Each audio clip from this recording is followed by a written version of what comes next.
মাটির উপরে আজ বসা, এই মাটির নিচেই ঘর, বিরাট বড় বাড়ি গাড়ি, জমি জমা যার যা কিছু আছে সব ফেলে রেখে চলে যাওয়া লাগবে সেই দিন কবর দেশে। কেউ আপন হবে না, যিনি আপন হবে তিনি নবী। ওই কবরে কেউ দেখতে আসবে না। সন্তানরা দুদিন পরে ভুলবে, প্রিয়জনেরা দুদিন পরে ভুলে যাবে। দুনিয়ার কাজে, দুনিয়ার কর্মে, দুনিয়ার ভালোবাসায় সন্তানরা কবরের পাশে যাওয়ার সময় আজ পাবে না। বন্ধুরা রে, দুয়া থেকে তারা হয়তো আপনার নাম মুছে দিবে, দুয়া থেকে নাম ভুলে যাবে, দুয়া থেকে সন্তান আপনাকে ভুলে যেতে পারে, বন্ধুরা ভুলে যেতে পারে, প্রতিবেশী ভুলে যেতে পারে, আত্মীয় স্বজনরা ভুলে যেতে পারে। চানগাঁয়ের মুসলমান, চট্টগ্রামের শহরের মুসলমান, মাইকের আওয়াজ যত দূরে যায় পৃথিবীর সব মানুষ আপনাকে ভুলবে, কিন্তু একজন আপনাকে ভুলতে পারবে না। নবীর কদমের গোলামি যদি করে যান, নবীকে যদি ভালোবেসে যেতে পারেন, ওই কবরে যিনি আপনাকে দেখতে আসবে তিনি রাহমাতুল লিল আলামিন।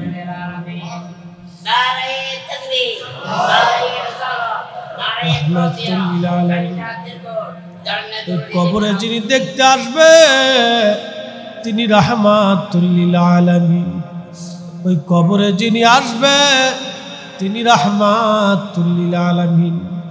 একটাই বাক্য বলবে, নবী ইয়া রব হাবলি উম্মতি, ইয়া রব হাবলি উম্মতি। আল্লাহ আমার উম্মত গুনাহ করে ফেলছে, আল্লাহ আমার উম্মতের ভুল হয়ে গেছে, আমার উম্মত গুনাহ করে ফেলছে আল্লাহ। আল্লাহ বলবে, হাবিব আপনি কি চান? বলে আল্লাহ আমার উম্মত গুনাহ করে ফেলছে। বলে বন্ধু আপনি আপনার উম্মতের পক্ষে যদি কথা বলেন আমি আল্লাহ মেনে নিব, আপনি যদি বলেন ক্ষমা করে দিতে আমি আল্লাহ মাফ করে দিব। চিৎকার মেরে বলা যাবে আল্লাহু আকবার। জীবন তো চলে গেল, অল্প দিন ভালোবাসতে পারলাম না, নবীর পক্ষে থাকতে পারলাম না। জিন্দেগি তোর যাইরে ফাঁকি দিয়া রে সোনার আদম, জিন্দেগি তোর যায় ফাঁকি দিয়া। ও যাদবুরি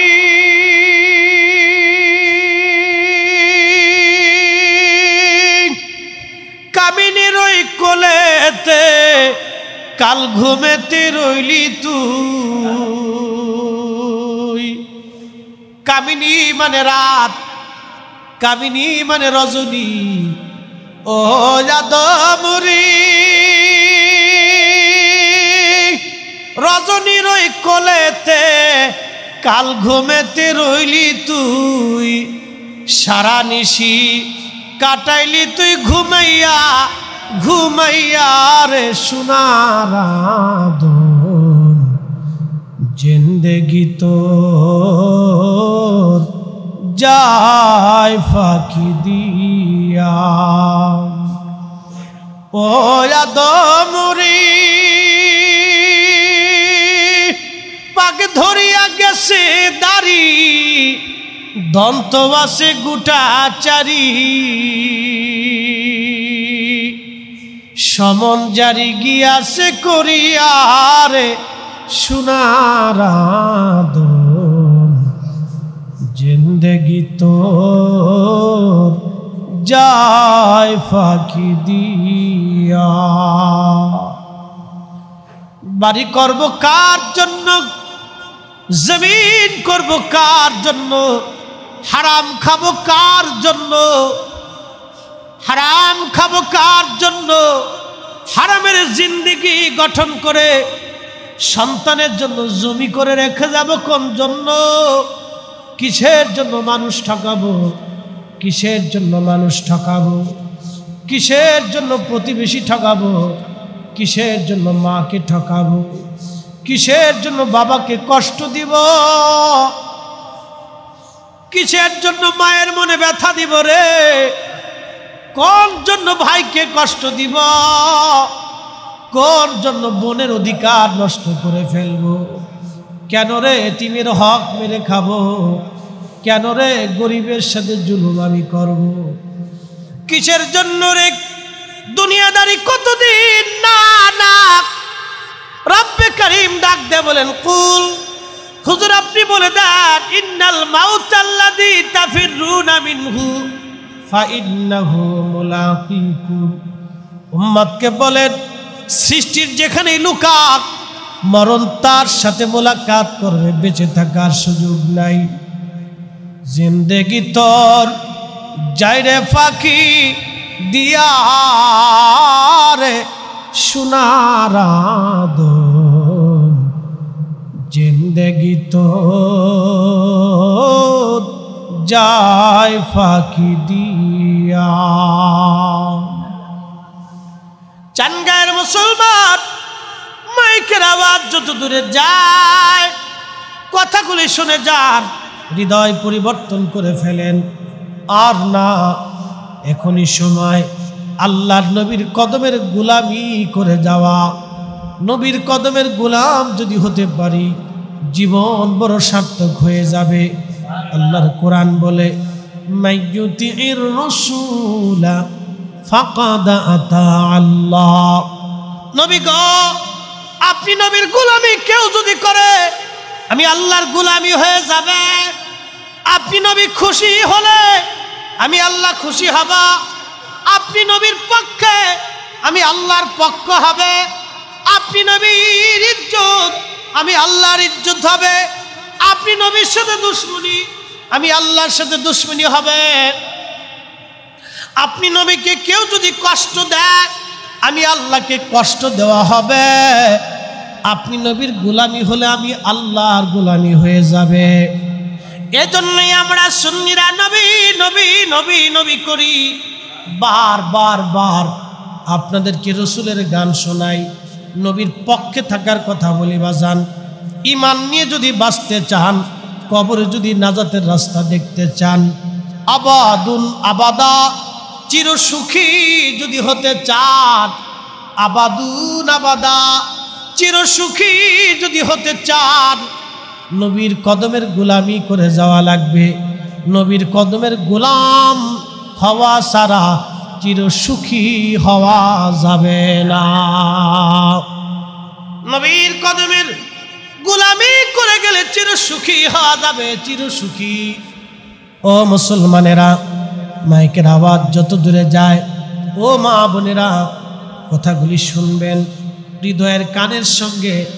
দুনিয়ার মাথার কানের সঙ্গে হৃদয়ের কানটা লাগাইয়া এই কথাগুলি আমলে পরিণত করার চেষ্টা করবেন। বেঁচে থাকার কোনো সুযোগ নাই, দুনিয়াতে থাকারও সুযোগ নাই। আগামী দিন দুনিয়াতে বাঁচবেন কোনো গ্যারান্টি নাই। যেহেতু গ্যারান্টি নাই, অতএব যেহেতু দুনিয়ার কোনো গ্যারান্টি নাই, অতএব আমাদের উচিত আল্লাহ নবীর কদমের গোলামি করা। আল্লাহ রসুলের গোলামি করে যাওয়াটাই আমাদের জন্য বুদ্ধিমানের কাজ। 800 কোটি মানুষ, 800 কোয়ালিটির তৈরি। একজনের মানসিকতার সাথে আর একজনের মানসিকতার কোনো মিল হয় না। একজনের বুদ্ধিমত্তার সাথে আর একজনের বুদ্ধির মিল হয় না। আল্লাহ বলেন, আল্লাযী খালাকাকা, যিনি তোমাদেরকে সৃষ্টি করলেন, ফাসাওয়াকা ফাআদালাক, সুবিন্যস্ত করলেন, সুঠাম করলেন। ছোট্টকালে শিশু যখন ছিলাম আমি আপনি, তখন মায়ের কোলে শক্তি ছিল না, কথা বলার ভাষা ছিল না, কোথায় কি কিছুই জানতাম না।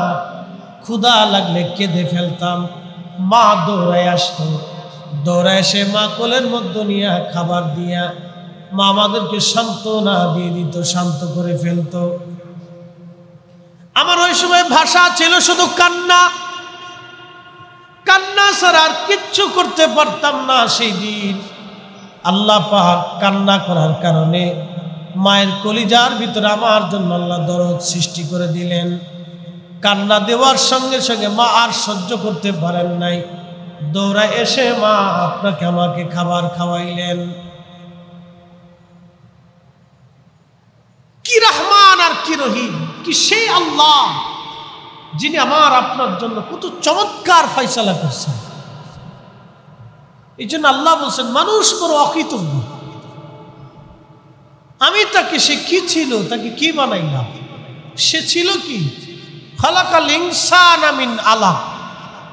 মানুষ একটু পানির ভিতরে শুক্রাণু ছিল, এই শুক্র থেকে আমি আল্লাহ মায়ের রেহেমে তাকে তৈরি করলাম। অস্তিত্ব ছিল, আমি তাকে অস্তিত্ব দিলাম, আমি তাকে সুঠাম করলাম, আমি তার চোখ দিলাম, চোখে আলো দিলাম, জিহ্বা দিলাম, স্বাদ দিলাম, পেট দিলাম, ক্ষুধা দিলাম, খাবার দিলাম, হরেক রকমের ফল, হরেক রকমের খাবার। জিহ্বা একটা, হরেক রকমের খাবার। জিহ্বা কয়টা? একটা। একটা জিহ্বা দিয়ে হাজার হাজার কোয়ালিটির খাবারের স্বাদ যিনি আস্বাদন করাইলেন, সে মালিকের নাম কি? আল্লাহ। কোন সন্দেহ? পৃথিবীর সব জ্ঞান বিজ্ঞান এক জায়গায় যদি করে চেষ্টা করে, আল্লাহর দেওয়া একটা জিহ্বার মতো জিহ্বা বানাইতে পারবে? পৃথিবীর সমস্ত জ্ঞান বিজ্ঞান যদি এক জায়গা করে চেষ্টা করে, আল্লাহর দেওয়া একটা চোখের মতো চোখ বানাইতে পারবে? বিরাট বড় বড় পারমাণবিক বোমা বানাইতেছে, একটা বোমায় এক বাংলাদেশ শেষ। এরকমও বোমা তৈরি হয়েছে, এক বোমায় এক বাংলাদেশ শেষ।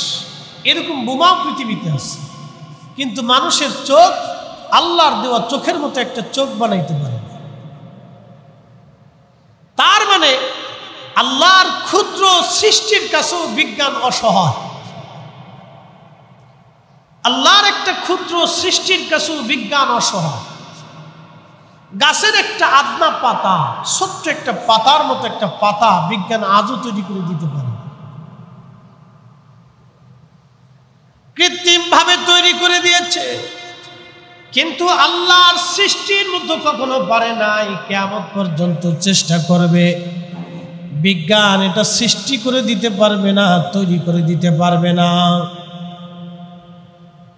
ও মুসলমান, এই ভর দুপুরে ওয়াজ শোনার জন্য বাড়িঘর ছেড়ে দিয়ে যারা আজকে মসজিদের মধ্যে আসলেন, এটা অনেক বড় বিরাট ইমানের পরিচয়। আল্লাহু আকবার। আমরা যারা উপস্থিত হয়েছি, এটা বিরাট ইমানের পরিচয়। এটা কেমন ইমান? আল্লাহর প্রতি পরিপূর্ণ আনুগত্য এবং আল্লাহর পেয়ারা মেহবুব হাবিব যিনি এই ধরাধামে আসার কারণে অন্ধকার দূর হয়েছে। নবী আসার আগে এই পৃথিবীতে এইরকম মানুষ ছিল যারা জীবন্ত 8টা কন্যা সন্তানকে একা কবর দিছে। এই মানুষগুলি রাসূলের দরবারে বৈশা দিলগুলি মোমের মতো নরম হইয়া শ্রেষ্ঠ মানুষের রূপান্তরিত হয়েছে। আল্লাহু আকবার। রাসূলুল্লাহর জবানের কি ফয়জুত ছিল, আল্লাহর হাবিবের হৃদয় কত বড়, বিরাট হৃদয়ের মালিক ছিলেন। তার সাহচর্যে এসে পাথরের মতো হৃদয়গুলি মোমের মতো নরম হয়ে গেল। এই জন্য কবি কাজী নজরুল সন্দেহ ভাবে লিখেছেন, ত্রিভুবনের প্রিয় মুহাম্মদ এলো রে দুনিয়ায়, রে সাগর আকাশ বাতাস দেখবি যদি আয়, রে সাগর আকাশ বাতাস দেখবি যদি আয়।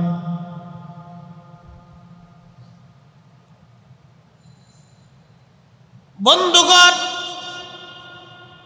সৃষ্টির মধ্যে এমন একজন নবী যার সাহচর্য আসার কারণে পাথরের হৃদয় মানুষগুলি মোমের মতো নরম হয়ে গেল। আল্লাহর নবী ইসলামের প্রাথমিক সময় মসজিদে নববীতে রাহমাতুল লিল আলামিন জুমার খুতবা দিচ্ছেন। এমন সময় 7 দিন পর্যন্ত মদিনাতে দুর্ভিক্ষ লেগে গেল। দুর্ভিক্ষের কারণে মদিনায় খাবারের সংকট এসে গেল। সারা মদিনার মানুষ বড় চিন্তিত হয়ে গেল। 7 দিন মদিনার বাজারে কোনো খাবার নাই, কারো ঘরে কোনো খাবার নাই। সব সাহাবী পাগল পাড়া। আল্লাহর নবী জুমার দিনে খুতবা দিচ্ছিলেন, বয়ান চলতেছে। ঠিক এমন সময় একজন ঘোষণাকারী মসজিদের সামনে দিয়ে ঘোষণা দিয়ে যায়, শুনছো মদিনাবাসী, সিরিয়া থেকে একদল বণিক খাবার দাবার নিয়ে মদিনার বাজারে আসছে। তোমাদের যা যা প্রয়োজন তাড়াতাড়ি নিয়ে আসো।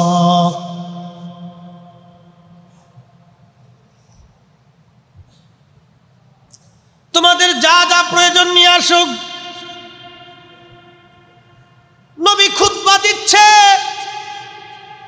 সাহাবীরা মসজিদ থেকে বের হয়ে হয়ে, জুমার দিন খুতবা চলতেছে, সাহাবীরা মসজিদ থেকে বের হয়ে ধীরে ধীরে মসজিদ থেকে বের হয়ে হয়ে সব সাহাবী মসজিদের বাহিরে চলে গেল খাবার কেনার জন্য। কিন্তু আল্লাহর ঘরের মধ্যে মসজিদে নববীতে মাত্র 10 জন সাহাবী নবীজির সামনে বসে আছে। খুতবা শেষ করার পরে আল্লাহর নবী দেখলেন আবু বকর বসা। ঘোষণা দিলেন আবু বকর ফিল জান্নাতি। দেখলেন হযরত ওমর বসা। নবী বলেন ওমর ফিল জান্নাতি। দেখলেন হযরত উসমান যিন নুরাইন বসা। নবীজি ঘোষণা দিলেন উসমান ফিল জান্নাতি। আল্লাহর হাবিব দেখলেন আলী বসা। নবী সাথে সাথে ঘোষণা দিলেন আলী ফিল জান্নাতি। একসাথে বলা যাবে কি সুবহানাল্লাহ। একটা বিষয় মনে রাখবেন, নবী যার পক্ষে আল্লাহ তার পক্ষে। আল্লাহর নবী ফয়সালা দিয়েছেন আলী ফিল জান্নাতি, তালহা ফিল জান্নাতি, জুবাইর ফিল জান্নাতি, আব্দুর রহমান ইবনে আউফ ফিল জান্নাতি, সঈদ ইবনে জুবাইর ফিল জান্নাতি, সাদ বিন আবি ওয়াক্কাস ফিল জান্নাতি, আবু উবাইদ ইবনে জাররা ফিল জান্নাতি। আল্লাহর নবী এরকম 10 জন সাহাবীর নাম ঘোষণা দিলেন, এরা সবাই আল্লাহর জান্নাতি। সুবহানাল্লাহ বিহামদি। এর হলো আশারায়ে মুবাশশারা, 10 জন দুনিয়ার জান্নাতি সুসংবাদ প্রাপ্ত সাহাবী। কারণ কি? একটা পরীক্ষায় পাস। সব সাহাবী মসজিদ থেকে চলে গেছে, ওনরা 10 জন বসে দিচ্ছে। এই 10 জন সাহাবী বসে থাকার কারণে মসজিদ ফাঁকা হয়ে গেল। দুনিয়ার প্রয়োজনে সবাই চলে গেল। তখন আল্লাহ পাক আয়াত নাজিল করলেন, ইয়া আইয়ুহাল্লাযীনা আমানু ইযা নুদিয়া লিস-সালাতি মিন ইয়াউমিল জুমআতি ফাসআউ ইলা যিকরিল্লাহি ওয়া যারুল বাই'। আল্লাহ ঘোষণা দিলেন, হে ঈমানদার, যখন জুমার নামাজের আজান পড়ে যায়, আজান এসে যায়, বেচা বিক্রি ব্যবসা বাণিজ্য সব ছেড়ে দাও। মুফাসসিরিনে কেরাম, ফুকাহায়ে কেরাম লিখেছেন এই আয়াত দিয়ে আল্লাহ জুমার আজান পড়ার সাথে সাথে সমস্ত দোকান বন্ধ করাটা ফরজ, কেনা বেচা বন্ধ করা ফরজ। কেনা বেচা বন্ধ করে দিতে হবে। বেচা বিক্রি হারাম, কেনাকাটা হারাম, ব্যবসা বাণিজ্য হারাম, দুনিয়াদারি আল্লাহ হারাম করে দিলেন। ও আমার ইমানদারেরা, তোমরা যারা মসজিদ থেকে চলে গেছো, তোমরা শুনে নাও, জুমার আজান পড়ার সঙ্গে সঙ্গে বেচা বিক্রি, কেনা বেচা, ব্যবসা বাণিজ্য, দুনিয়াদারি তোমাদের জন্য আমি আল্লাহ হারাম করে দিলাম, নিষিদ্ধ করে দিলাম। তোমরা সবাই আল্লাহর শরণে মসজিদের দিকে চলে আসো। একবার জোরে বলা যাবে সুবহানাল্লাহ। তো এই ভর দুপুরে, এই বেলা 11:30 বাজে, এই সময় আপনারা মসজিদ আসছেন, কাজটা কি? আসছি, কি জন্য আসছেন, কেন আসছেন? উদ্দেশ্যই একটা, জশ্নে জুলুসে ঈদে মিলাদুন নবী সাল্লাল্লাহু আলাইহি ওয়াসাল্লাম মাহফিল, নবীর আগমনের এই হৃদয়ের উৎফুল্লের সন্তুষ্টির মাহফিল। রসুল আসছে, নবী আসছেন, এই রবিউল আউয়াল মাসে রাহমাতুল লিল আলামিন পৃথিবীতে আসছে। আল্লাহ আমাদের চোখ দিয়ে আমাদেরকে নিয়ামত দিয়েছেন, ভাষা দিয়ে নিয়ামত দিয়েছেন, জবান দিয়ে নিয়ামত দিয়েছেন, হাত পা দিয়ে নিয়ামত দিয়েছেন, স্ত্রী সন্তান দিয়ে নিয়ামত দিয়েছেন, ভালো ভালো খাবার রিজিক দিয়ে নিয়ামত দিয়েছেন, আকাশের বৃষ্টি দিয়ে নিয়ামত দিয়েছেন, সূর্য চন্দ্র তারা নক্ষত্র দিয়ে নিয়ামত দিয়েছেন, জমিন বিছানার মতো বিছিয়ে দিয়ে নিয়ামত দিয়েছেন, জমিনের ভিতরে একটা বিচি গেড়েছেন, পেঁপে গাছ হয়েছে, আম গাছ হয়েছে, 40 বছর আম ফল দিল, আপেল হলো, ফল হলো, বিভিন্ন রকমের ফল মূল শাক সবজি আপনি খাইলেন, এগুলি আল্লাহর দেওয়া নিয়ামত। কিন্তু বলেন, রসুলের চাইতে দামি নিয়ামত সৃষ্টির মধ্যে আর কিছু আছে? নাই। কোটি বছর সাধনা করলেও এই নবীর উম্মত হওয়া যায় না। এই নবীর উম্মত আল্লাহ আমার আপনার মতো নাসিজ আর নাফরমানকে আল্লাহ দয়া করে বানাইছে বিদায় হইছি। মুসা আলাইহিস সালাম এই উম্মতের মর্যাদা দেখা আল্লাহকে বলেন, আল্লাহ ওই উম্মত আমারে দিয়ে দাও। আল্লাহ ডাক দিলেন, মুসা ওই উম্মত তুমি পাইবা না। আল্লাহ এত দামি উম্মত, সমস্ত উম্মত থেকে 70 গুণ দাম বেশি। এই উম্মত তুমি আল্লাহ আমারে দিয়ে দাও। মুসা আলাইহিস সালামকে আল্লাহ বলেন, মুসা রে, এই উম্মত তোমার জন্য না, এই উম্মত আমি আমার আখিরি নবীর জন্য বরাদ্দ করেছি।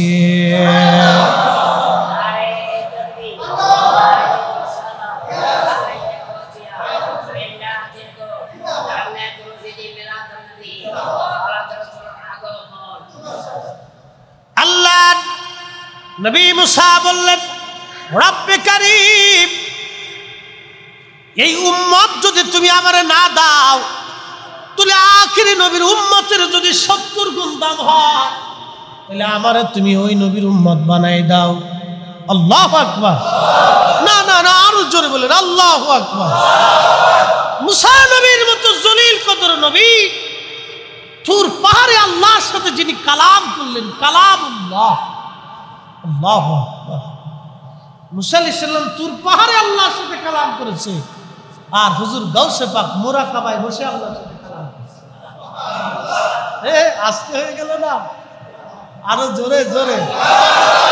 এই জন্য আল্লাহ কোরআনে বলতেছেন, খায়রা উম্মাতিন উখরিজাত লিন-নাসি তা'মুরুনা বিল মা'রুফি ওয়া তানহাউনা 'আনিল মুনকার।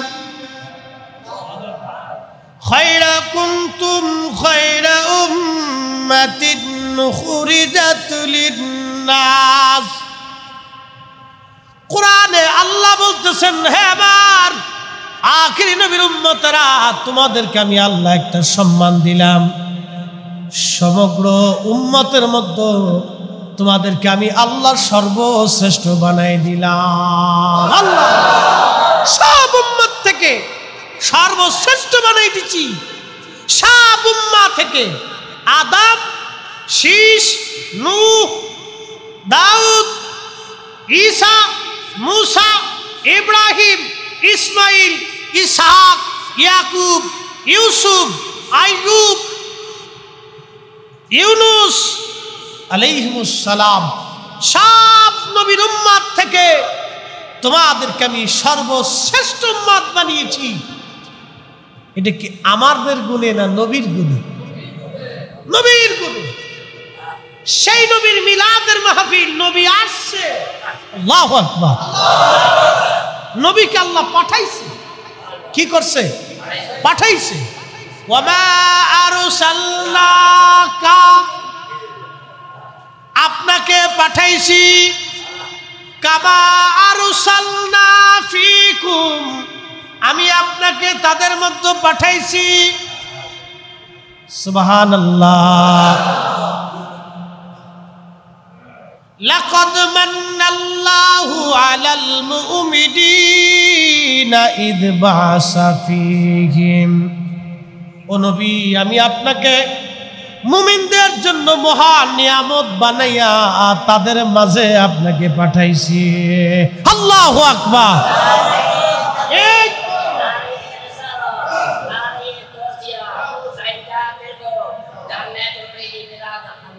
মাশাআল্লাহ, আল্লাহু আকবার। পাগল নিয়ে জালাত আছে, সব জায়গায় এরকম পাগল আছে। পাগল ছাড়া আল্লাহর মজমা মিলে না। কি কথা কন না? সাহাবীদের মধ্যে এক পাগল, এই পাগলের নাম মুয়াসাল খান। মারহাবা কন। হযরত আবু বকর এক কোয়ালিটি, হযরত ওমর আর এক কোয়ালিটি। হযরত আলী ছিলেন বীর যোদ্ধা, হযরত আলী ছিলেন বীর যোদ্ধা, হযরত বেলাল ছিলেন আশিকের রাসূল। একজন এক এক কোয়ালিটি দিয়ে আল্লাহ তার রাসূলের প্রেম বাগান সাজিয়েছে। মাশাআল্লাহ, আলহামদুলিল্লাহ। সালাতুন ইয়া রাসূলুল্লাহ আলাইকুম, সালামুন ইয়া সালাতুন ইয়া রাসূলুল্লাহ আলাইকুম হাবিবাল্লাহ, সালাতুন ইয়া রাসূলুল্লাহ আলাইকুম ইয়া হাবিবাল্লাহ, আল্লাহুম্মা সাল্লি আলা।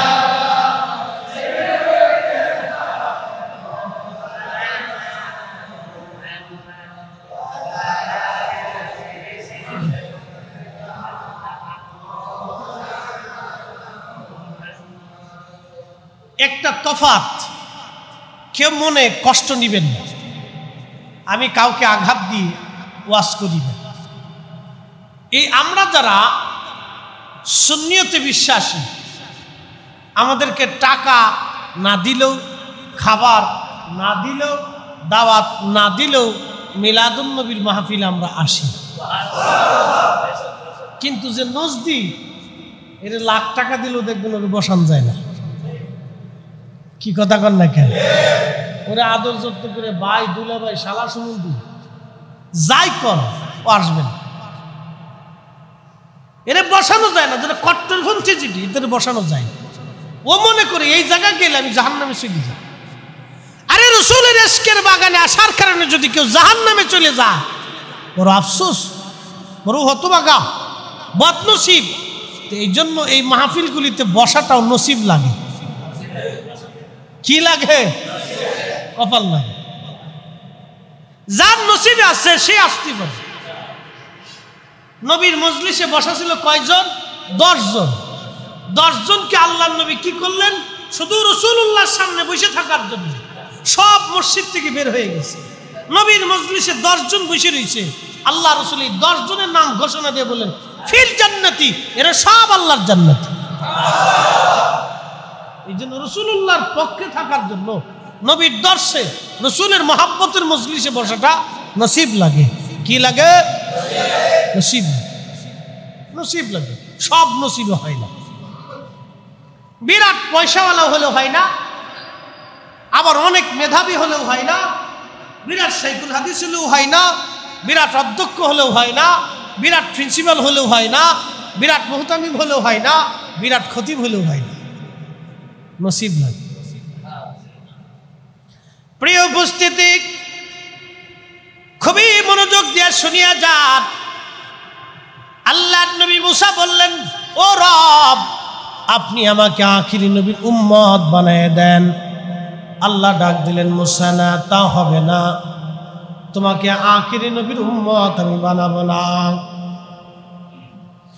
একজন জলিল কদর নবী, যিনি তুর পাহাড়ে যে আল্লাহর সাথে কথা বলতেন, আর আমাদের মাযহাবের ইমাম আবু হানিফা রাহমাতুল্লাহ আলাইহি 99 বার স্বপ্নে আল্লাহর সাথে কথা বলেছে। হয়েছে না? আরো জোরে বলেন আল্লাহু আকবার। 99 বার স্বপ্নে আল্লাহর সাথে কথা বললেন। চিন্তা করেন তাহলে এই নবীর উম্মতের ইজ্জত কত। নবীর উম্মতের ইজ্জত যদি এটা হয়, তাহলে রাহমাতুল লিল আলামিনের ইজ্জত কত? বলেন না ইয়া রাসূলুল্লাহ। কত দামি নবীর উম্মত আমরা, কত ইজ্জতওয়ালা নবীর উম্মত। কোরআনে আল্লাহ বলতেছেন ওয়ালিল্লাহিল ইজ্জাতু ওয়ালিরুসুলিহি ওয়ালিল মুমিনিনা ওয়ালাকিন্নাল মুনাফিকিনা লা ইয়ালামুন। ও আমার বন্ধু, ও আমার হাবিব, ইজ্জত আমি আল্লাহর জন্য, ইজ্জত আপনি রাসূলুল্লাহর জন্য, আপনি আমার হাবিবের জন্য ইজ্জত। আমি আল্লাহর ওলি যারা, বন্ধু যারা, তাদের জন্য ইজ্জত। ওয়ালাকিন্নাল মুনাফিকিনা লা ইয়ালামুন। মুনাফিক যে সে বুঝে না, বুঝে না, বুঝে না। তার মানে বোঝা গেল রাসূলুল্লাহর ইজ্জতের পক্ষে থাকার জন্য নসিব লাগে। কি লাগে? নসিব লাগে, কপাল লাগে। কপাল পুরা বদনসিবের জন্য রাহমাতুল লিল আলামিনের পক্ষ থাকার সুযোগ নাই। আল্লাহ রসুলের কদমের গোলাম হিসেবে আল্লাহ আমাদেরকে কবুল করে নেন। আওয়াজ তুলে জোরে বলেন আমিন। সালাতুল ইয়া রাসূলুল্লাহ, সালামুন ইয়া, সালাতুন ইয়া রাসূলুল্লাহ আলাইকুম সালামুন ইয়া। চট্টগ্রামের মুসলমান, চানগাঁওয়ের মুসলমান, মাইকের আওয়াজ যত দূরে যায় আমি জানি ঘরের বাসাতে বসে অনেক মা বোনেরা আমার কথা শুনেন, অনেক শিক্ষিত ভদ্র মানুষরাও আমার কথা শুনতেছেন। এই শহরে জ্ঞানী গুণী, ভালো থেকে মন্দ, মন্দ থেকে ভালো, শিক্ষিত থেকে অশিক্ষিত সবাই এই শহরের মধ্যে বাস করে। আপনাদেরকে একটা কথা বলি বাজান, জবাব দিবেন। শিক্ষা দিয়ে কি কিয়ামতের ময়দানে নাজাতের কোনো ব্যবস্থা আছে? নাই। বিরাট বড় বাড়ি গাড়ি দিয়ে কি নাজাতের কোনো ফায়সালা আছে? নাই। বিরাট বড় দুনিয়াবি ক্ষমতা দিয়ে কিয়ামতের মাঠে নাজাতের কোনো ফায়সালা নাই। আহারে, তাহলে কিয়ামতের মাঠে ফায়সালা হবে কি দিয়া? কিয়ামতের মাঠে ফায়সালা হবে আল্লাহ নবীর গোলামি দিয়া। কথা বলেন ঠিক কিনা? আল্লাহ তার নবীর গোলামি দিয়া ফায়সালা হবে। তথ্য একটা, সূত্র একটা।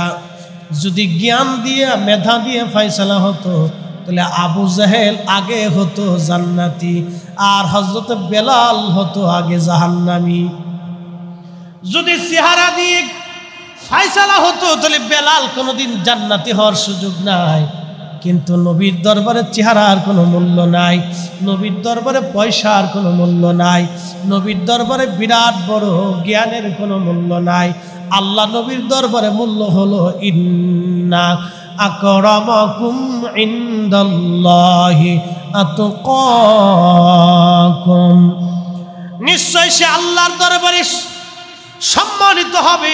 দুনিয়ার মধ্যে যে তাকওয়াশীল হয়, আল্লাহ বলা হয়, নবীর কদমের গোলাম হয়ে যায়, এই বেটায়, এই ব্যক্তি কিয়ামতের ময়দানে আল্লাহর কাছে সম্মানিত হবে।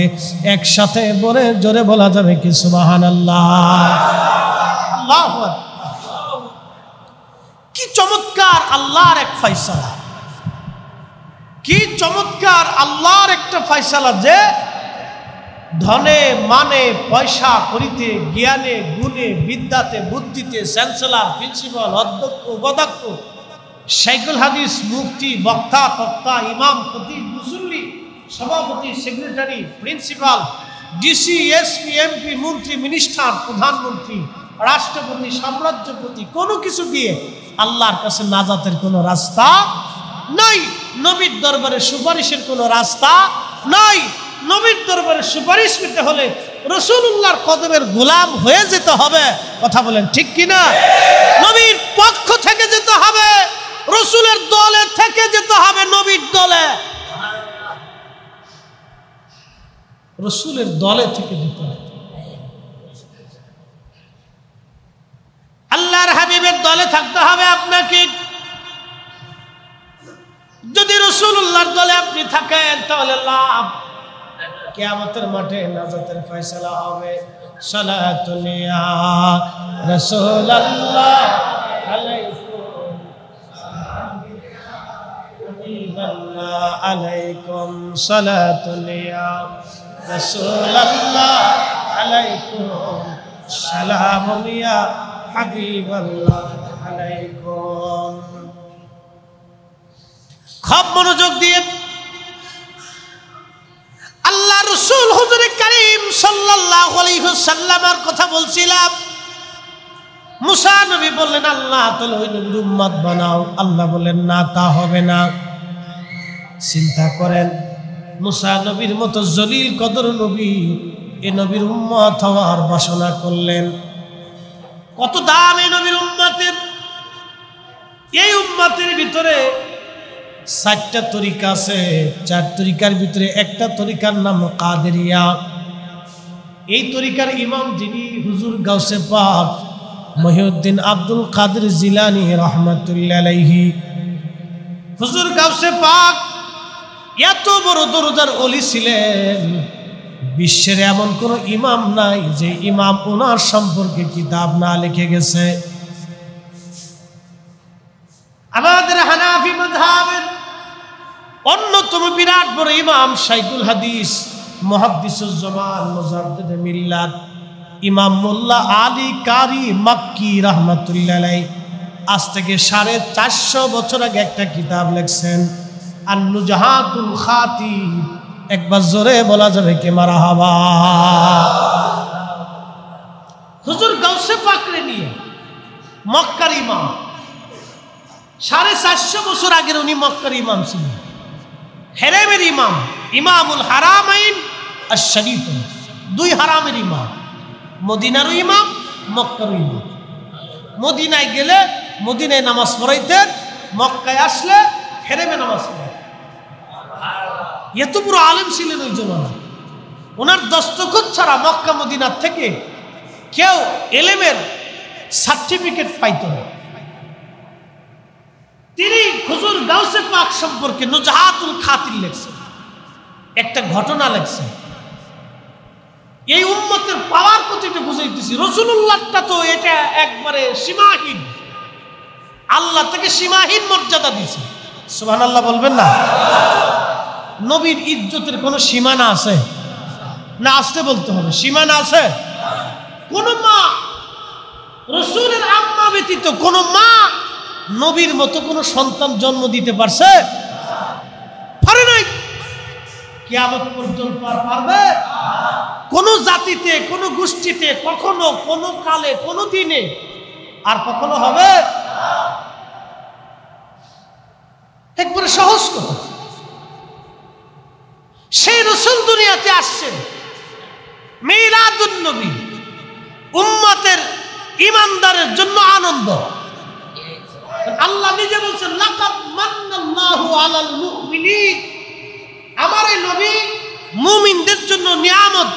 ইয বাআসা ফীহিম, তোমাদের মাঝে আমি রাসূলকে পাঠিয়েছি। একসাথে বলা যাবে না মারহাবা? কে পাঠিয়েছে? আল্লাহ পাঠিয়েছে।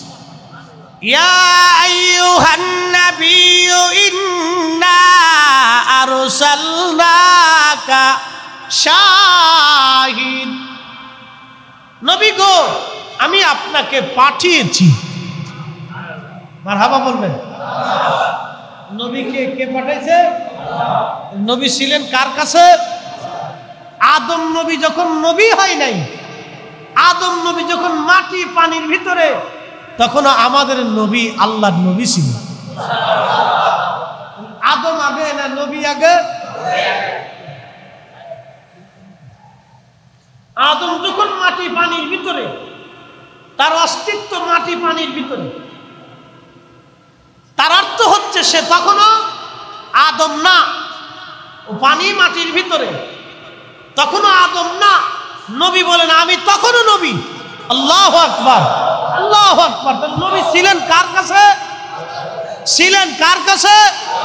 আল্লাহ তাকে পাঠিয়েছেন এই উম্মতের মাঝে, মানুষের ভিতরে, মানুষের সুরত দিয়া, মানুষের আকৃতি দিয়া আল্লাহ তার রসুলকে আমাদের মাঝে পাঠাইয়া আল্লাহ আমাদের ইজ্জত বাড়াই দিছে।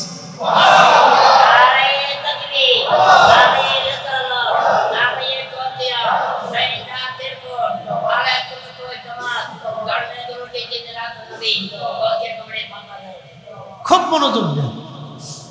আল্লাহ পাঠাইলেন এই নবীকে আমাদের মাঝে। নবী আমাদের মাঝে আসার কারণে আমাদের দাম বাড়ল।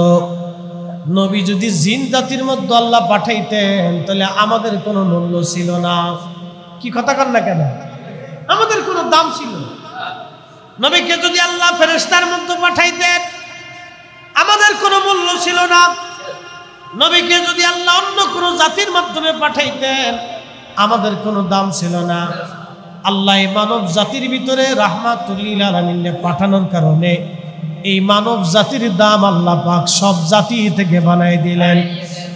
আল্লাহ বলে লাকাদ খালাকনাল ইনসানা ফি আহসানি তাকবীম, আমি সুন্দর অবয়ব দিয়ে মানুষ বানাইলাম কারণ আল্লাহ মানব জাতির ভিতরে রাহমাতুল লিল আলামিন পাঠাবে। এই জন্যই জাতির সৌন্দর্য আল্লাহ নিজ হাত দিয়া আদম রে বানাইছে।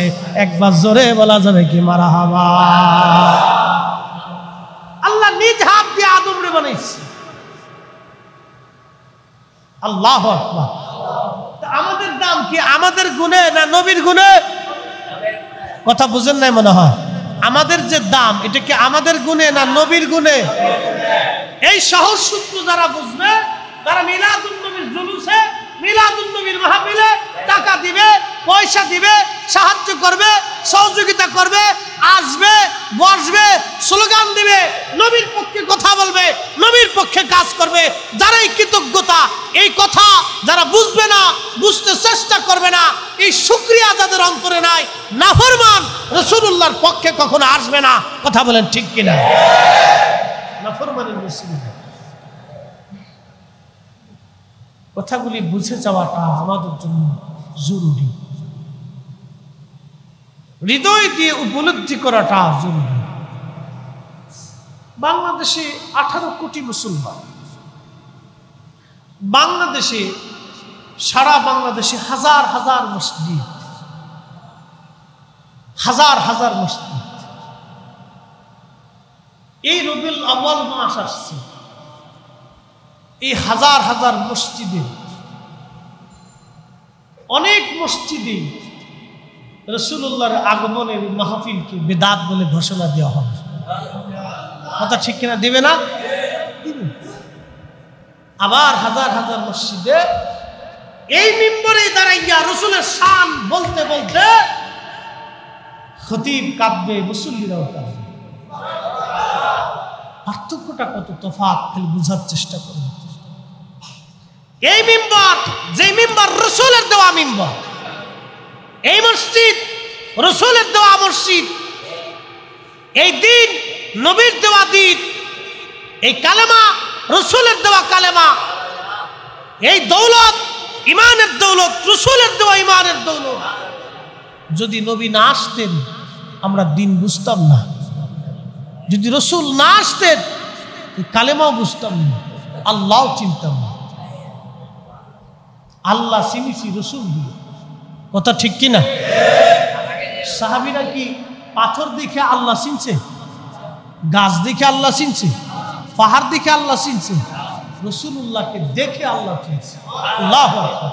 চিরসত্য, ইউনিভার্সাল ট্রুথ, চিরন্তন সত্য কথা এটা। সাহাবীরা রাসূলকে দেখে দেখে দেখে দেখে আল্লাহ চিনছে। নবী দেখে আল্লাহ বুঝেছে, নবী দেখে নামাজ শিখেছে, নবী দেখে দিন বুঝেছে, আল্লাহর পরিচয় শনাক্ত করেছে রাসূল দেখে। এগুলি অনেক দামি কথা। যদি কারো অন্তরে কৃতজ্ঞতা থাকে, কৃতজ্ঞতা কি সবার আছে? বহু সন্তান আছে মার কৃতজ্ঞতা প্রকাশ করে, বহু সন্তান আছে মাকেই খাবার দেয় না। তা আপনাকে কি দিবে বলেন তো? যে সন্তান বাবাকে শ্রদ্ধা করে না, তো আপনাকে কি শ্রদ্ধা করে? 60টা বছর একটা বাবা পরিশ্রম করতে করতে বৃদ্ধ হয়ে গেছে, রক্ত পানি করছে, কত শরীরের ঘাম এই সন্তানের জন্য মাটির মধ্যে ঝরিয়েছে। সন্তান আজকে বড় হয়েছে, শক্তি হয়ে গেছে, বাবাকে ভুলে গেছে, মাকে ভুলে গেছে। বাবা পছন্দ হয় না, মাও পছন্দ হয়। মা হইছে বুড়ি, বাবা হইছে বুড়া। বুড়া আর বুড়ি হনার পছন্দ হয়। মোহতারাম উপস্থিতি, কথা আমাদেরকে বোঝাটা জরুরি। 60 বছর 70 বছরের একজন বাবা মার পরিশ্রম একটা সন্তান মুহূর্তের মধ্যে ভুলে গেল, মুহূর্তের মধ্যে ছেড়ে দিল, মুহূর্তের মধ্যে সে ছেড়ে দিল, ভুলে গেল। তার মানে সে বোঝা গেল সে বাবা মার প্রতি কৃতজ্ঞ হয় না, বাবা মার প্রতি শ্রদ্ধাশীল হয় না। তো যেই ছেলে বাবা মার প্রতি শ্রদ্ধাশীল হয় না, সেই ছেলে গ্রামের মুরব্বীর প্রতি কিভাবে শ্রদ্ধাশীল হবে, কৃতজ্ঞ হবে বলেন তো? সে রানিং বাবা মার প্রতি কৃতজ্ঞতা করে না, সে আল্লাহর কৃতজ্ঞ কিভাবে হবে?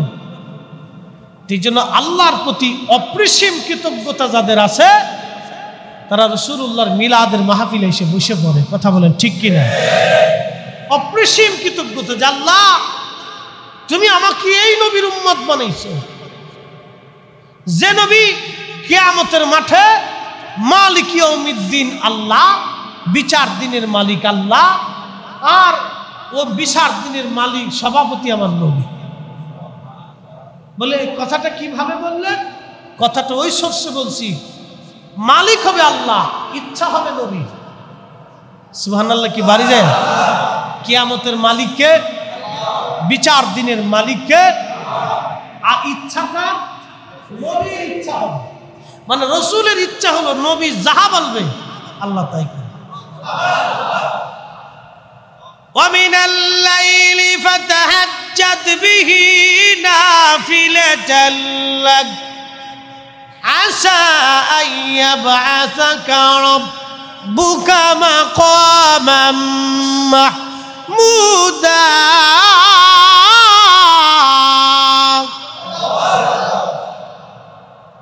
আল্লাহ ডাক দিলেন, হুজুর তাসবিহ তাহাজ্জুদ আপনি পড়বেন ইয়া রাসূলুল্লাহ, তাহাজ্জুদ এই জন্য আপনি পড়বেন, এটা অতিরিক্ত বানাই দিলাম আপনার জন্য, এটা অতিরিক্ত নবী গো। কিন্তু কেন তাহাজ্জুদ আপনি পড়বেন? এই জন্যই তাহাজ্জুদ এই জন্যই পড়বেন, আশা আমি আল্লাহ অবশ্যই আপনাকে প্রদান করব। ইয়াব আশা আইয়াবআসাকা রাব্বুকা মাকামাম মাহমুদা। ওই কিয়ামতের ভীষণ দিনে সন্তান বাবাকে দেখে পালায় চলে যাবে, বাবা সন্তানকে দেখে পালাবে, স্ত্রী স্বামীকে দেখে পালাবে, স্বামী স্ত্রীকে দেখে পালিয়ে যাবে, বন্ধু বন্ধুকে দেখে পালায় যাবে।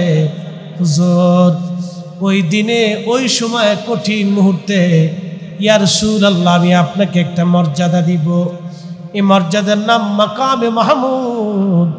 এর অর্থ হচ্ছে সুপারিশের ঝান্ডা আমি আল্লাহ আপনার হাতে দিয়ে দিব। এমন এক মর্যাদা কিয়ামতের মাঠে ওই কঠিন হাসরের বিচারের দিনে সমগ্র সৃষ্টি যখন আমি আল্লাহর সামনে মাথা নত করে থাকবে, আমি নবী আপনাকে একটা সুপ্রিম পাওয়ার ওই দিন দিব। পৃথিবীর বড় বড় রাজারা সেজদায় পড়ে থাকবে, সাম্রাজ্যপতি অধিপতি বিরাট বড় সাম্রাজ্যের মালিক দুনিয়াতে যারা ছিল তারা মাথা নত করে পড়ে থাকবে, বিরাট বড় মেধাবী শিক্ষিত মানুষেরা মাথা নত করে পড়ে থাকবে, বিরাট বড় বিজ্ঞানী, অনেক বড় বিজ্ঞানী পৃথিবীতে সেই দিন আল্লাহর সামনে মাথা নত করে পড়ে থাকবে, বিরাট বড় সেনাপতি সেই দিন আল্লাহর সামনে মাথা নত করে পড়ে থাকবে। 4 পয়সাও দাম থাকবে না আল্লাহর কাছে। ও আমার বন্ধু, ও আমার হাবিব, আমি আল্লাহ আপনাকে একটা মর্যাদা দান করব, আর সে আল্লাহর ডান পাশে আপনার জন্য একটা আসন বরাদ্দ করে দিব। ইয়া রাসূলুল্লাহ সব সেজদার মধ্যে পড়ে থাকবে, আর আপনি নবী আমার ডান পাশে অববেশন করে থাকবেন। আমি আল্লাহ আপনাকে ওই সময় এমন একটা মর্যাদা দিব, সুপারিশের ঝান্ডা। আপনি নবী যার পক্ষে সুপারিশ করবেন আমি আল্লাহ কবুল করে নেব, আপনি নবী যারা হাত ধরবেন আমি আল্লাহ তারা হাত ধরব। আপনি নবী যাকে পছন্দ করবেন আমি আল্লাহ তাকে পছন্দ করব। আপনি নবী যাকে ভালোবাসবেন আমি আল্লাহ তাকে ভালোবাসবো। আপনি নবী যাকে কাছে টেনে নেবেন আমি আল্লাহ তাকে কাছে টেনে নিব। সে যত বড় পাপী হোক আপনি নবী তার পক্ষে সুপারিশ করবেন আমি আল্লাহ তার মাফ করে দিব।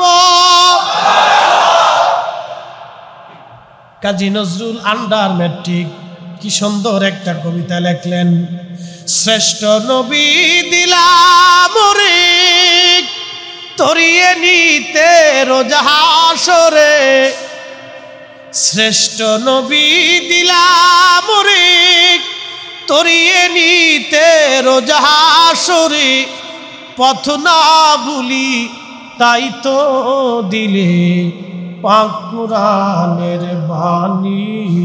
খুদা তোমার মেহেরবানি, খুদা তোমার মেহেরবানি। সুন্দর ফুল সুন্দর ফল মিঠা নদীর পানি, খুদা তোমার মেহেরবানি, খুদা তোমার মেহেরবানি।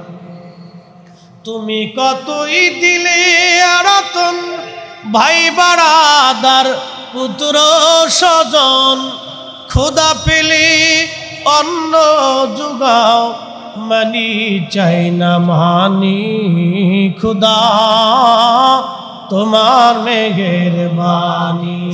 সুন্দর ফুল সুন্দর ফল মিঠা নদীর পানি, খুদা তোমার মেহেরবানি।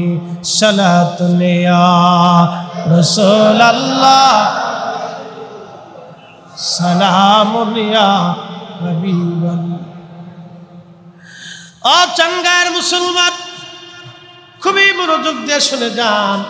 এই জন্য সাহাবীদের জীবনীর মধ্যে দেখা যায় সব সাহাবীরা সারা জীবন নবী নবী নবী নবী করে গেছে। রাসূলুল্লাহ যেইভাবে নামাজ পড়ছে তারা সেইভাবে পড়ছে, আল্লাহর নবী যেইভাবে খাইতেন তারা সেইভাবে খাইতেন, নবী যেইভাবে ঘুমাইতেন তারা সেইভাবে ঘুমাইতেন, নবী যেইভাবে পথ চলতেন তারা সেইভাবে পথ চলতেন, রাসূলুল্লাহ যেইভাবে সংসার চালাইতেন তারা সেইভাবে সংসার চালাইতেন। নবীর দরবারে বসে সেই দিনের মরুর ডাকাত খুনি আসামি দাগী আসামিরা নবীর দরবারে বসে আল্লাহ তাদের হৃদয়কে পাথরের মতো হৃদয়কে মোমের মতো করে দিল। তারা দুনিয়ার শ্রেষ্ঠ মানুষে রূপান্তরিত হয়ে গেল।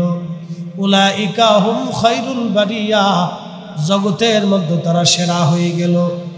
রাদিয়াল্লাহু আনহুম ওয়া রাদওয়ান, কোরআন বলতেছে আমি আল্লাহ তাদের উপর রাজি, তারা আমি আল্লাহর উপর খুশি। একসাথে জোরে বলা যাবে কি সুবহানাল্লাহ। আল্লাহ আল্লাহ। সাহাবায়ে কেরাম রাসূলের দরবারে বসে থেকে নবীর দরবার থেকে শিখিয়ে শিখিয়ে ভালোবেসে বেশে তারা শ্রেষ্ঠ হয়ে গেছে। আল্লাহর নবীর দরবারে এমন সাহাবী ইমানের বিরাট দৌলতে দৌলতলা হয়ে গেল। তাদের মধ্যে একজন হযরত সুমাইয়া রাদিয়াল্লাহু আনহা।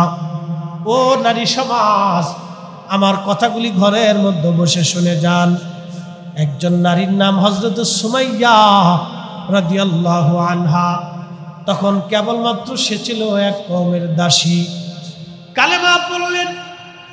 এক কওমের দাসী ছিল সে, কালেমা পড়েছেন হযরত সুমাইয়া। এই অপরাধে আবু জাহেল তাকে ধরে নিয়ে আসলো, হাত পা গুলি বেঁধে হযরত সুমাইয়ার গুপ্তাঙ্গে বর্ষার আঘাত করে করে করে করে নির্মমভাবে সুমাইয়াকে হত্যা করা হলো। সেই দিন তাকে যখন হত্যা করা হয় তখন আরবের মক্কার কেউ সেদিন বাধা দেয় নাই। কত নির্মম পৈশাচিকভাবে তাকে হত্যা করা হয়েছিল। সুমাইয়াকে বলা হলো, সুমাইয়া কালেমা কি সারবি? হযরত সুমাইয়া রাদিয়াল্লাহু আনহা বললেন, ও আবু জাহেল, মুশরিকের দল, যে ঈমান গ্রহণ করেছি জীবন চলে যাবে সেই ঈমান ছাড়ব না। আল্লাহ রাসূলকে দেখে এইভাবে তাদের কলিজার ভিতরে ঈমানের দৌলত নসিব হলো।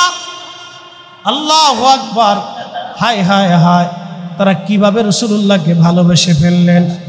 এক নজর সাহানিতে এমন ভালোবাসলেন, ভালোবাসার তাগিদে নিজের জীবন পর্যন্ত বিলীন করে দিলেন। যে যাহারে ভালোবাসে সে তো কভু ভুলে না।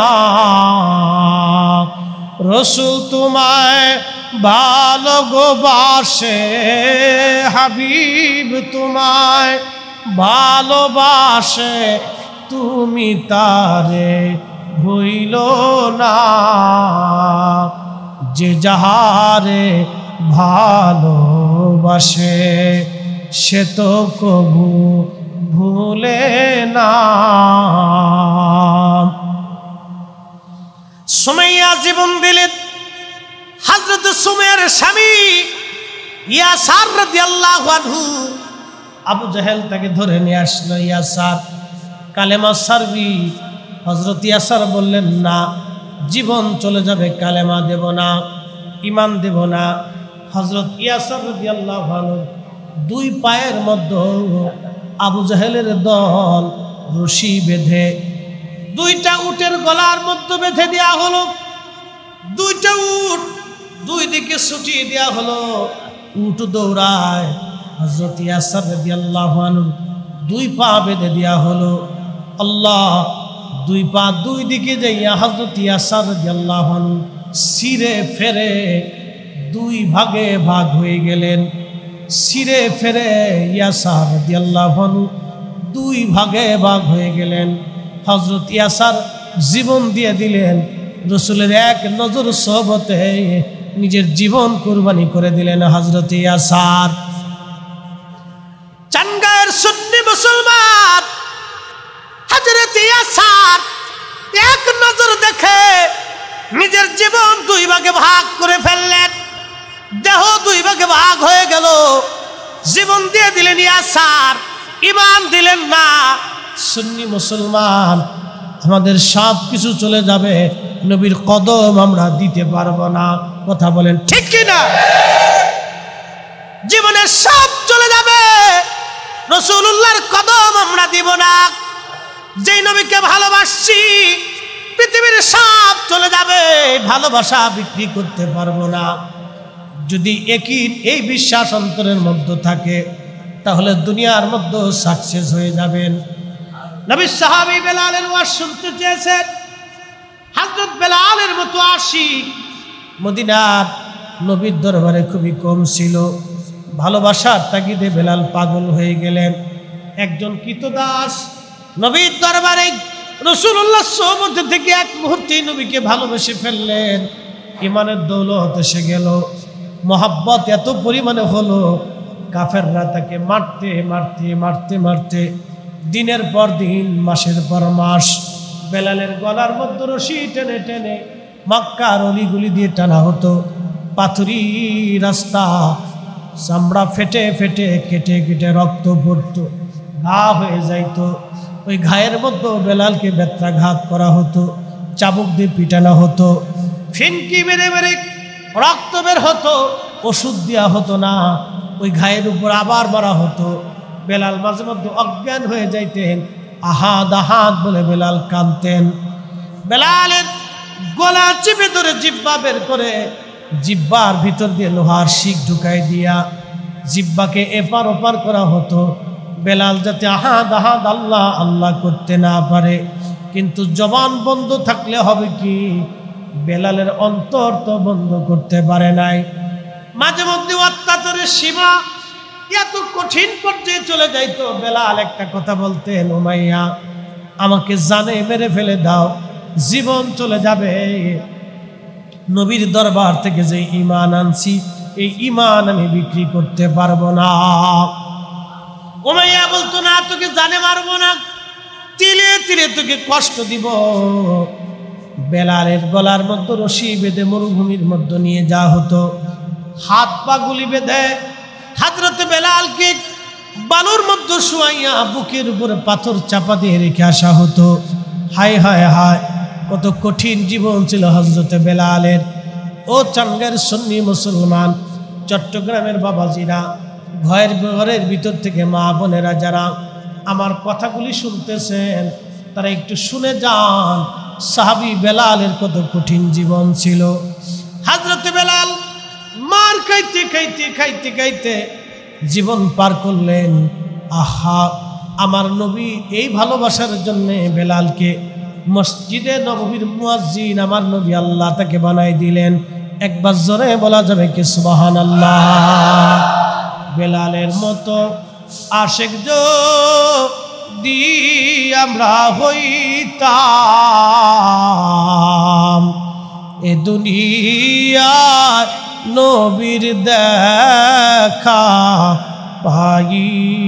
পাইতাম, এ দুনিয়ায় নবীর দেখা পাইতাম। হযরত বেলাল রাদিয়াল্লাহু আনহু নবীর মসজিদের মুয়াজ্জিন হলেন। একটা কথা বুঝতে হবে, বেলাল কিন্তু কোনো শিক্ষায় শিক্ষিত ছিলেন না, বিরাট প্রতিপত্তি তার ছিল না, মেধা জ্ঞানেও অত বিরাট বড় ছিলেন না, সম্পদে ছিলেন না, বংশীয় ছিলেন না।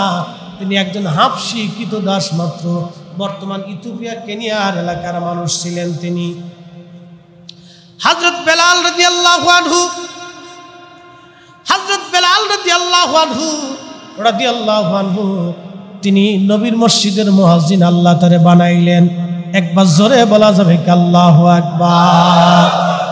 এখান থেকে বোঝা যায় ইসলামের মধ্যে কোনো বৈষম্য নাই, ইসলামের মধ্যে উঁচু নিচুর কোনো ভেদাভেদ নাই।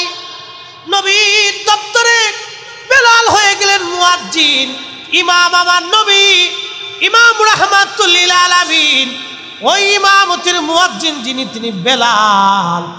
আল্লাহু আকবার। বেলালকে মুয়াজ্জিন বানানো হলো। বেলাল আজান দেয়, নবী নামাজে আসে।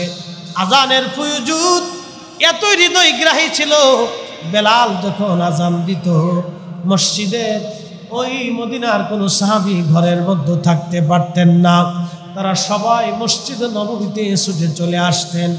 বেলালের আজানের এতই কঠিন ফুয়ুজুদ, আহা, বেলালের আজানে এতই কঠিন ফুয়ুজুদ, বেলাল আজান দিলে মসজিদে সাহাবীরা চলে আসতেন, আল্লাহর নবী নামাজ পড়াইতেন। এইভাবে দীর্ঘদিন পার হয়ে গেল। একদিন আল্লাহর নবী চিরদান হয়ে গেল, নবীজি দুনিয়া ছেড়ে চলে গেলেন। হযরতে বেলাল পাগল পারা হয়ে গেলেন। বেলাল আজান দেওয়া বন্ধ করে দিলেন। আবু বকর বললেন, বেলাল আজান দাও। বেলাল বললেন, না হে আবু বকর, আমি আর কোনোদিন আজান দিব না। আগে আজান দিলে নবী আসতো, নামাজ পড়তো, এখন আজান দিলে নবী আসবে না, নবী আসবে না, সে আজান আমি আর কোনোদিন দেব না। নবীর ইন্তেকালের পরে মাত্র 2 বার বেলাল আজান দিয়েছিলেন। আহা, একটা আজান মসজিদ নববীতে দিয়েছিলেন, আর একটা আজান বাইতুল আকসায় দিয়েছিলেন। হযরত ওমরের জামানাতে বাইতুল আকসা যখন বিজয় হলো, হযরত বেলাল উপস্থিত, নবীর সাহাবী আবু দারদা রাদিয়াল্লাহু আনহু উপস্থিত। বেলালকে হযরত ওমর বারবার বলে, বেলাল একটা আজান শোনাও, যে আজান নবীরে শোনাই তারে বেলাল, বেলাল আজান শোনাও, যে আজান নবীকে শোনাইতা। বহু অনুরোধ করার পরে বেলাল মিনারায় উঠলেন। বাইতুল আকসাতে বেলাল একটা আজান দিয়েছিলেন, ওই আজানে খ্রিস্টানরা পর্যন্ত কেঁদেছিল, সাহাবীরা গড়াগড়ি খাচ্ছিল। কিতাবের মধ্যে, তারিখের মধ্যে আসছে হযরতে ওমর রাদিয়াল্লাহু আনহু বেহুশ হয়ে যাওয়ার উপক্রম হয়ে গেলেন, কাঁপতে কাঁপতে পেরেশান হয়ে গেলেন। আবু দারদা মাটির মধ্যে গড়াগড়ি খাচ্ছিলেন কেঁদে কেঁদে। বেলালের আজানে নবীর কথা তাদের স্মরণ হয়ে গেল, যে একদিন বেলাল আজান দিলে আমরা রাসূলুল্লাহর পিছনে নামাজ পড়তাম। ওই দিন বেলালের আজানে এতই ফুয়ুজুদ, বাইতুল আকসাতে হাজার হাজার মুসলমান কেঁদে কেঁদে হয়রান। এমনকি বাইতুল আকসার খ্রিস্টান যারা ছিল তারাও কেঁদেছিল সেই আজানে, এতই আজানের ফুয়ুজুদ ছিল। হযরত বেলাল রাদিয়াল্লাহু তাআলা আনহু যখন মসজিদে নববীতে আজান দিবেন, আবু বকর বারবার অনুরোধ করলেন, কিন্তু আজান দিলেন না। বলেন আবু বকর বিদায় দেন, আমি আর সিরিয়াতে চলে যাব, মদিনায় থাকবো না। হযরত আবু বকর তাকে অনুরোধ করলেন মদিনায় থাকার জন্য। বেলাল বললেন না, মদিনার এই দৃশ্যগুলি আমার আর সহ্য হয় না। আবু বকর, মদিনায় নবীর স্মৃতি বিজড়িত জায়গা দেখলে আমি বেলাল পাগল পারা হয়ে যাই। তোমরা সহ্য করতে পারো, কিন্তু আমি বেলাল সহ্য করতে পারি না। নবীর রওজা শরীফ দেখলে আমার আর বরদাস্ত হয় না। আবু বকর বিদায় দাও, আমি চলে যাব। হযরত বেলাল রাদিয়াল্লাহু আনহু সিরিয়ার দামেস্কে চলে গেলেন। চলে যাওয়ার বহুদিন পরে রাহমাতুল লিল আলামিন তার স্বপ্ন দেখাইলেন। ডাক দেয়া বললেন, বেলাল, কেমন জুলুম তুমি আমার সঙ্গে শুরু করছো। বেলাল রে, কতদিন হলো তুমি আমার জিয়ারতে আসো না।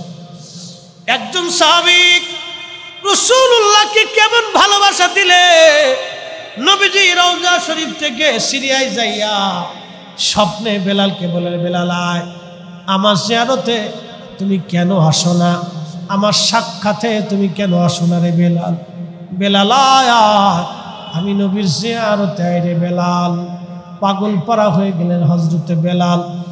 এই কথা শোনার পর সুদূর সিরিয়ার দামেস্ক থেকে বেলাল রওনা দিয়েছেন। মদিনাতুল মুনাওয়ারায় বেলাল পৌঁছাইলেন। তখন তাহাজ্জুদের সময় চলে।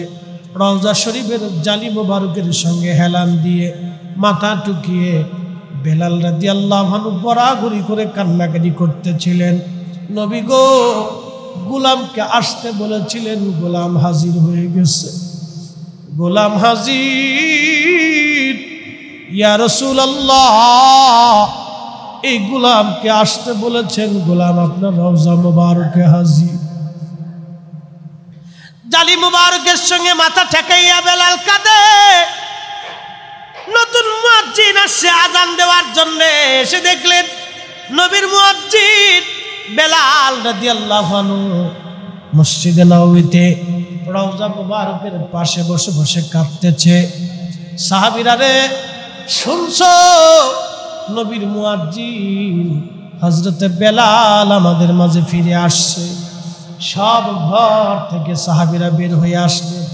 মসজিদে নববীতে বেলাল রাদিয়াল্লাহু তাআলা আনহু রওজা মুবারকের পাশে বসে বসে তখনও কাঁদে। সাহাবীরা মসজিদ ভরে গেল। সব সাহাবী বলে, বেলাল আজান দাও। বেলাল আজান দেয় না। সাহাবীরা এসে বলল, বেলাল আজান দাও, কতদিন হলো তোমার কণ্ঠের আজান শুনি না, বেলাল আজান দাও। এই আজান দাও রে বেলাল, যে আজান নবীরে শুনাইতা। বেলালের একটাই কথা, সাহাবীরা, নবীর ইন্তেকালের পরে আর কোনোদিন আমি মসজিদে আজান দিই নাই, কারণ আমি যারে আজান শুনাইতাম তিনি আজ নাই। যে আমার আজানে নামাজে আসতো তিনি আজ নাই। যে আমি আজান দিলে যাকে দেখতাম তিনি আজ দুনিয়াতে নাই। বলো, তোমরা কি সেই নবী এনে দিতে পারবা যে নবী আজান দিলে আমার ইমামতিতে দাঁড়াইতো? সাহাবীরা কেঁদে ফেললেন। সাহাবীরা বললেন, আমাদের কথায় বেলাল আজান দিবে না, যাও ইমাম হাসান আর হুসাইন আছে, নিজে দেখো। হযরত ইমাম হাসান হুসাইন দুইজন তখনও বালক, দেখতে নবীর মতো দেখা যাইতো। সুন্দর চেহারা তারা পেয়েছিলেন, নানার চেহারার মতো, ফুটফুটে জান্নাতি ফুল। হাসান আর হুসাইন দুইজনকে নিয়ে আসা হলো। ইমাম হাসানকে দেখে বেলাল রওজা শরীফ থেকে উঠে বুকের মধ্যে মাথা ঠেকায় কাঁদতেছিলেন। বুকের মধ্যে মাথা ঠেকায় কাঁদে। আবার ইমাম হুসাইনকে জড়িয়ে ধরে বেলাল কাঁদতেছিল। স্মৃতিগুলি মনে পড়ে বেলাল কাঁদে। বেলালের কান্না নীরবতা ভেঙে ইমাম হাসান ডাক দিলেন, নানার মুয়াজ্জিন। যেই কণ্ঠ দিয়া নানার আজান শোনাইতা, নানার মুয়াজ্জিন, তুমি যাও মিনারা, ওই লাহানে, ওই জজবায় তুমি আমরা আজান শুনে যাও। ওই লাহানে, ওই জজবায় তুমি আমাদেরকে আজান শোনাও নানার মুয়াজ্জিন। ইমাম হাসান আর হুসাইন যখন বলছে, তখন বেলাল আর স্থির থাকতে পারেন নাই। উনি উইঠা যেই মিনারাতে অর্থাৎ বনু নাজ্জার গোত্রের এক মহিলার ছাদ ছিল মসজিদ নববীর পাশে, এই ছাদটা উঁচু ছিল, এই ছাদের উপরে দাঁড়াইয়া বেলাল আজান দিতেন। উনি সেই ছাদের উপরে চলে গেলেন, যাইয়া বেলাল আজান শুরু করলেন, আল্লাহু আকবার আল্লাহু আকবার। এই আজান শব্দমালাগুলি ওই নিরাপত্তার সময় সারা মদিনার রন্দে রন্দে আজান ছড়াই গেল। মদিনার ঘর থেকে সাহাবীরা বেকুল, ব্যাপার কি, নবীর মুয়াজ্জিন বেলাল আজান দিচ্ছে। হায় হায়, বহুদিন নবীর মুয়াজ্জিন আজান দেয় না, আজকে নবীর মুয়াজ্জিন বেলাল আজান দিচ্ছে। সাহাবীরা ঘর থেকে বের হয়ে দৌড় মারছে, আবার বেলাল আজান দিলেন, আল্লাহু আকবার আল্লাহু আকবার। সারা মদিনা থেকে সমস্ত বয়োবৃদ্ধ সাহাবীরা পর্যন্ত ঘর থেকে বের হয়ে দৌড় মারছে। নবীর মুয়াজ্জিন ফিরে আসছে, আশহাদু আল্লা ইলাহা ইল্লাল্লাহ। সব ঘর থেকে মহিলারা পর্যন্ত বের হয়ে দৌড় মারছে। নবীর মুয়াজ্জিন আসছে, আশহাদু আল্লা ইলাহা ইল্লাল্লাহ বলার পরে সারা মদিনার মানুষ ডুকরায় ডুকরায় কান্না শুরু করে দিল। মদিনার ভিতরে একটা রব পড়ে গেল, নবী বুঝি ফিরে আসছে রে, নবী বুঝি ফিরে আসছে আজ। হে রাসূল তোমায় ভালোবাসি, অন্তরে শুধু মুখে নয়, জান্নাতের আশায় নয় হে রাসূল, জাহান্নামকেও ডরি না। তোমায় পাওয়ার আশায় মন ছুটে যায় মদিনায়, তোমায় পাওয়ার আশায় মন ছুটে যায় মদিনায়। এ আশিক দিদার দাও না, আর দূরে থাকিও না। হে রাসূল তোমায় ভালোবাসি, অন্তরে শুধু মুখে নয়, জান্নাতের আশায় নয় হে রাসূল, জাহান্নামকেও ডরি না।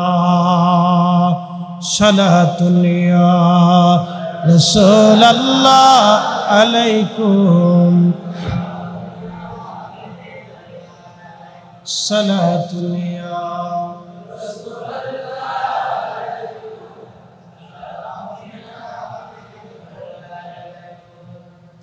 ও বন্ধুগণ, বেলাল আজান দিচ্ছে, সারা মদিনাতে কান্নার রোল।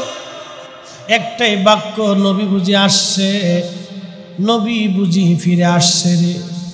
নবীর মুয়াজ্জিন বেলাল কেঁদে কেঁদে হয়রান, আল্লাহ আশহাদু আন্না মুহাম্মাদার রাসূলুল্লাহ যখন বেলাল পড়েছে, সঙ্গে সঙ্গে আল্লাহু আকবার, মদিনার মাটিগুলি থরথর থরথর করে কেঁপে উঠছে। একবার জোরে বলা যাবে কি ইয়া রাসূলুল্লাহ? আজানের কি ফয়জুদ, মদিনার মাটিগুলি থরথর থরথর করে কেঁপে উঠছে। কল্পনা করতে পারবেন, মদিনার মাটি কেঁপে উঠছে ভূমিকম্পের মতো, কাঁপতেছে দুলতেছে। মাটির হালত যদি এটা হয়, তাহলে সাহাবীদের হালত কি ছিল? মাটির হালত যদি এটা হয়, সাহাবীদের হালত কি ছিল? সাহাবীরা ব্যাকুল হয়ে গেল, পাগল পাড়া হয়ে গেল, কেঁদে কেঁদে সাহাবীরা হয়রান। হযরতে বেলাল নবীর নাম শোনার সঙ্গে সঙ্গে, আজানে নবীজির নাম আসার সঙ্গে সঙ্গে বেহুশ হয়ে গেল। বেহুশ হয়ে গেলেন নবীর মুয়াজ্জিন বেলাল। বেহুশ হয়ে যাওয়ার পরে হযরত বেলাল রাদিয়াল্লাহু তাআলা আনহুর হুশ ফিরে আসছে। রওজার পাশে বসে বসে বেলাল কাঁদে, নবী গো আসতে বলেছিলেন, আমি গোলাম হাজির হয়ে গেছি। ইয়া রাসূলুল্লাহ, আজান দিয়েছি, আগে আজান দিলে আপনি আসতেন, আজকে আজান দিলাম, নবী গো আপনি নবী নাই। নবীজি আমি বেলাল আজান দিলে আপনি যদি না আসেন, এই আজান আর কোনোদিন আমি দেব না গো নবী। নবীর মুয়াজ্জিন আর কোনোদিন তিনি আজান দেন নাই, মৃত্যুর আগ দিন পর্যন্ত না। বাইতুল আকসাতে একটা আজান দিয়েছিলেন, এই মদিনাতে আর একটা আজান দিলেন, এছাড়া আর কোনোদিন তিনি আজান দেন নাই, আর কোনোদিন তিনি আর আজান দেন নাই। তবে হাদিসের মধ্যে আসছে হাসরের মাঠে বেলালকে দিয়ে আল্লাহ আজান দেওয়াবে না, হয় না? আরো জোরে বলেন আল্লাহু আকবার। জান্নাতের ভিতরে বেলালের আজান জান্নাতীদেরকে শোনানো হবে। চিৎকার মেরে বলবেন কি ইয়া রাসূলুল্লাহ? জান্নাতের ভিতরে জান্নাতীদেরকে দিয়ে আল্লাহ বেলালের আজান শোনাবে। ইশকে রাসূলের এত দাম, ইশকে রাসূলের এত দাম, নবীর প্রেমের এত দাম, নবীর ভালোবাসার এত দাম, নবীর ভালোবাসার এত দাম। জিন্দেগি তো ফুরায় গেল, নবীকে ভালোবাসতে পারলাম না। জীবন তো চলে গেল মুসলমান, দুনিয়াতে কয়দিন? আজ যে মাটির উপরে বসা, আগামী দিনে মাটির নিচে ঘর হবে। একদিন মাটির ভিতরে হবে ঘর রে, মন আমার কেন বাঁধো দালান ঘর, মন আমার কেন বাঁধো দালান ঘর। ওই মাটির নিচে একদিন ঘর হবে, যে মাটির উপরে আজ বসা, এই মাটির নিচেই ঘর। বিরাট বড় বাড়ি গাড়ি, জমি জমা যার যা কিছু আছে সব ফেলে রেখে চলে যাওয়া লাগবে সেই দিন কবর দেশে। কেউ আপন হবে না, যিনি আপন হবে তিনি নবী। ওই কবরে কেউ দেখতে আসবে না। সন্তানরা দুদিন পরে ভুলবে, প্রিয়জনেরা দুদিন পরে ভুলে যাবে।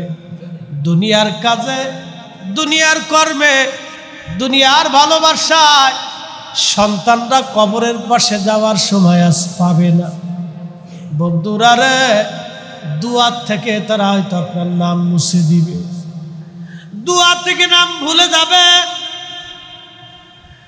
দুয়া থেকে সন্তান আপনাকে ভুলে যেতে পারে, বন্ধুরা ভুলে যেতে পারে, প্রতিবেশী ভুলে যেতে পারে, আত্মীয় স্বজনরা ভুলে যেতে পারে। চানগাঁয়ের মুসলমান, চট্টগ্রামের শহরের মুসলমান, মাইকের আওয়াজ যত দূরে যায়, পৃথিবীর সব মানুষ আপনাকে ভুলবে, কিন্তু একজন আপনাকে ভুলতে পারবে না। নবীর কদমের গোলামি যদি করে যান, নবীকে যদি ভালোবেসে যেতে পারেন, ওই কবরে যিনি আপনাকে দেখতে আসবে তিনি রাহমাতুল লিল আলামিন।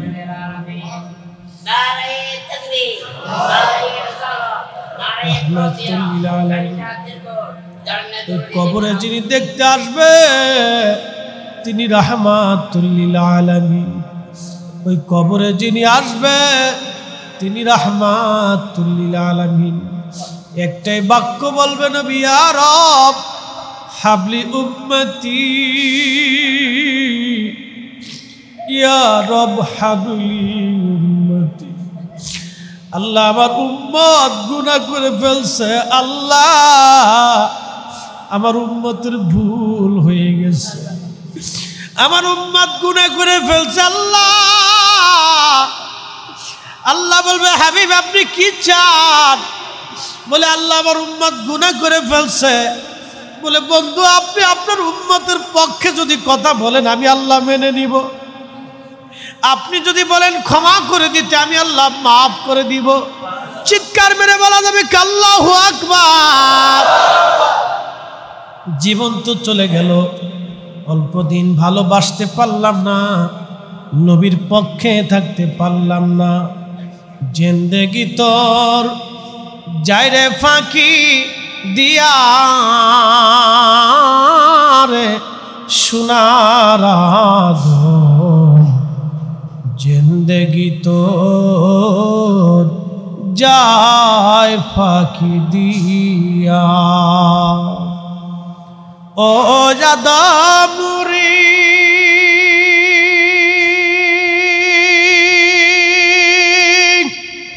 কামিনীর ওই কোলেতে কাল ঘুমেতে রইলি তুই।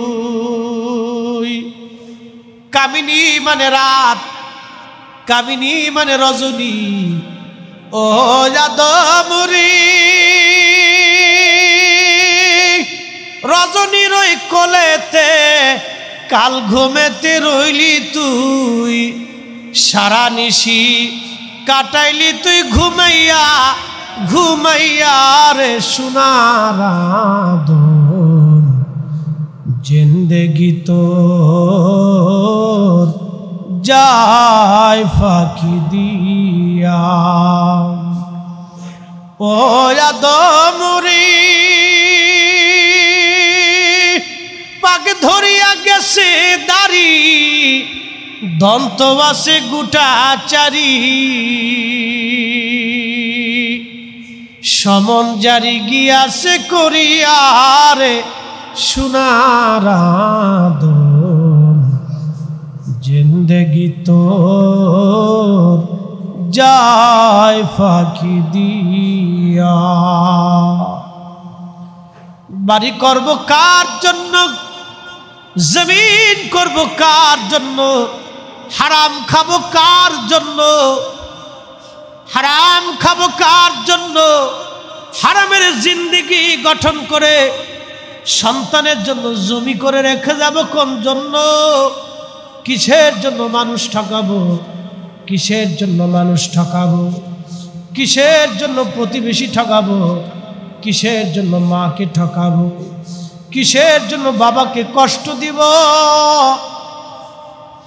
কিসের জন্য মায়ের মনে ব্যথা দিব রে? কোন জন্য ভাইকে কষ্ট দিব, কোন জন্য বোনের অধিকার নষ্ট করে ফেলবো? কেন রে এতিমের হক মেরে খাবো? কেন রে গরিবের সাথে জুলুম আমি করব? কিসের জন্য রে দুনিয়াদারি কতদিন? না না, রব্বে কারীম ডাক দে বলেন কুল, হুজুর আপনি বলে দেন ইন্নাল মাউতাল্লাযী তাফিরুনা মিনহু ফাইন্নাহু মুলাকিকুম। উম্মতকে বলেন সৃষ্টির যেখানেই লুকাক, মরণ তার সাথে মোলাকাত করবে, বেঁচে থাকার সুযোগ নাই। জিন্দেগি তোর যাইরে ফাঁকি দিয়া রে সোনার আদম, জিন্দেগি তোর যায় ফাঁকি দিয়া। চানগাঁয়ের মুসলমান মাইকের আওয়াজ যত দূরে যায়, কথাগুলি শুনে যার হৃদয় পরিবর্তন করে ফেলেন। আর না, এখনই সময় আল্লাহর নবীর কদমের গোলামি করে যাওয়া। নবীর কদমের গোলাম যদি হতে পারি, জীবন বড় সার্থক হয়ে যাবে। আল্লাহর কোরআন বলে মাইয়ুতির রাসূলা ফাকাদ আতা আল্লাহ। নবী গো, আপনি নবীর গোলামি কেউ যদি করে আমি আল্লাহর গোলামি হয়ে যাবে। আপনি নবী খুশি হলে আমি আল্লাহ খুশি হব। আপনি নবীর পক্ষে আমি আল্লাহর পক্ষ হবে। আপনি নবীর ইজ্জত আমি আল্লাহর ইজ্জত হবে। আপনি নবীর সাথে দুশমনি আমি আল্লাহর সাথে দুশমনি হবে। আপনি নবীকে কেউ যদি কষ্ট দেয় আমি আল্লাহকে কষ্ট দেওয়া হবে। আপনি নবীর গোলামি হলে আমি আল্লাহর গোলামি হয়ে যাবে। এজন্যই আমরা সুন্নিরা নবী নবী নবী নবী করি। বার বার বার আপনাদেরকে রসুলের গান শোনাই, নবীর পক্ষে থাকার কথা বলি। বাজান, ঈমান নিয়ে যদি বাঁচতে চান, কবরে যদি নাজাতের রাস্তা দেখতে চান, আবাদুন আবাদা চির সুখী যদি হতে চান, আবাদুন আবাদা চির সুখী যদি হতে চান, নবীর কদমের গোলামি করে যাওয়া লাগবে।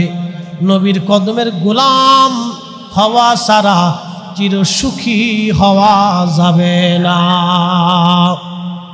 নবীর কদমের গোলামি করে গেলে চির সুখী হওয়া যাবে, চির সুখী। ও মুসলমানেরা, মাইকের আওয়াজ যত দূরে যায়, ও মা বোনেরা, কথাগুলি শুনবেন হৃদয়ের কানের সঙ্গে। দুনিয়ার মাথার কানের সঙ্গে হৃদয়ের কানটা লাগাইয়া এই কথাগুলি আমলে পরিণত করার চেষ্টা করবেন। বেঁচে থাকার কোনো সুযোগ নাই, দুনিয়াতে থাকারও সুযোগ নাই। আগামী দিন দুনিয়াতে বাঁচবেন কোনো গ্যারান্টি নাই। যেহেতু গ্যারান্টি নাই, অতএব যেহেতু দুনিয়ার কোনো গ্যারান্টি নাই, অতএব আমাদের উচিত আল্লাহ নবীর কদমের গোলামি করা, আল্লাহ রসুলের গোলামি করে যাওয়াটাই আমাদের জন্য বুদ্ধিমানের কাজ। আল্লাহ আমাদের প্রত্যেকের কবুল করুন। আওয়াজ তুলে বলেন আমিন। সালাতুন ইয়া রাসূলুল্লাহ আলাইকুম, সালামুন ইয়া হাবিবাল্লাহ, সালাতুন ইয়া রাসূলুল্লাহ আলাইকুম, সালামুন ইয়া হাবিবাল্লাহ। মুহতারাম, আল্লাহ আমাদের এবং আপনাকে আজকের মিলাদুন নবী মাহফিলে মঞ্জুর করেছেন। দিনের ভাগে জুমার দিন, একটা সাধারণ দিনে আপনারা মসজিদে এসে বসে কিছু তকরির শুনলেন। আমাদের হৃদয় যাতে আল্লাহ উজালা করে দেয়, মনটাকে যাতে আল্লাহ পরিবর্তন করে দেয়, আল্লাহ যাতে রাসূলুল্লাহর কদমের দিকে আমাদেরকে রুজু করে দেয়। সাহাবায়ে কেরাম দিল কেটে, জীবন কেটে, কুরবানি করে দিয়ে তারা রাসূলের পক্ষে কাজ করেছে। আল্লাহু আকবার। হযরত হুযায়ফা রাদিয়াল্লাহু আনহু গোলাম ইয়ামামার যুদ্ধে রাসূলের পক্ষে তিনারা বলতেছেন যে ওই দিন ভণ্ড নবী মুসাইলামাতুল কাযযাবের বিরুদ্ধে আমরা ইয়ামামাকে যেইভাবে যুদ্ধ করেছিলাম, ঈমানি জজবানি, এরকম যুদ্ধ আমরা জীবনে কোনোদিন করিনি। হুযায়ফা রাদিয়াল্লাহু আনহু গোলাম সেই দিন যুদ্ধের ময়দানে খালিদ বিন ওয়ালিদ তার হাতে কালেমার পতাকা দিয়েছিলেন, বলছিলেন জীবন দিবা কিন্তু পতাকা যেন পড়তে না দেন। আল্লাহু আকবার। সেই দিন সে ডান হাত দিয়ে পতাকা চেপে ধরে রেখেছিল। একটা তীর এসে তার শরীরে বিদ্ধ হলো, সে জমিনে পড়ে গেল, কিন্তু পতাকা সে ডান হাত দিয়ে আঁকড়ে ধরে শক্ত মতো ধরেছিল। বেঈমানেরা তার ডান হাত কেটে ফেলল। সে বাম হাত দিয়ে কালেমার পতাকা চাপ দিয়ে ধরে রেখেছিল, বেঈমানরা তার বাম হাত কেটে ফেলল। সে গোলাম সেই দিন আল্লাহর সেই কালেমা, রাসূলুল্লাহর সেই রিসালাতের কালেমা, তাওহীদ ও রিসালাতের সেই কালেমা, সেই দিন সেই নবীর আশিক হুযায়ফা রাদিয়াল্লাহু আনহুর গোলাম সেই দিন কালেমার পতাকাটা একবারে দাঁত দিয়ে কামড় দিয়ে ধরে চেপেছিলেন। একসাথে বলা যাবে না আল্লাহু আকবার। দাঁত দিয়ে কামড় দিয়ে ধরে চেপে ওইভাবে শহীদ হয়েছিলেন, কিন্তু মাটিতে পড়তে দেন। ঈমানি জোশ ছিল সেই দিনটা। আমাদেরকে রাসূলুল্লাহর পক্ষে কাজ করতে হলে সেইভাবে ঈমানি জজবা নিয়ে কাজ করতে হবে। আল্লাহ যেন তৌফিক দেয়। সকলে বলে না আমিন। কথা বাড়াবো না। মুহতারাম অতিথিবৃন্দ আছেন, তিনারা দোয়া করবেন, তিনারা কথা বলবেন। বাকি জোহরের নামাজের সময় সন্নিকট মেহমানদের ব্যবস্থা আছে। পবিত্র মিলাদুন নবী মাহফিল আল্লাহ আপনাকে আমাকে কবুল করে আজকে এই পর্যন্ত কিছু কথা শোনার, এশকে রসুলের কিছু কথা শোনার তৌফিক আল্লাহ নসিব করছেন।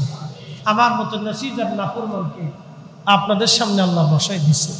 কোনো যোগ্যতা নাই, আপনাদের সামনে কথা বলার কোনো যোগ্যতা কিছুই নাই, কোনো এলেম আমল সে আখলাক চরিত্র আমার ভিতরে নেই। আল্লাহ দয়া করে বসাইছেন বিধায় বলার সুযোগ হয়ে গেছে। আল্লাহ যেন শ্রোতা এবং বক্তা সবাইকে আমলের কথাগুলি পরিণত করার তৌফিক দেন। ইশকে রসুল দিয়ে যেন আমাদের হৃদয়কে আল্লাহ উজালা করে দেন। নবীর মোহাম্মদ দিয়ে যেন আমাদের পরবর্তী প্রজন্ম বংশকে যেন আল্লাহ সিক্ত করে রাখেন, বলেন আমিন। আজকের প্রধান অতিথি আল্লামা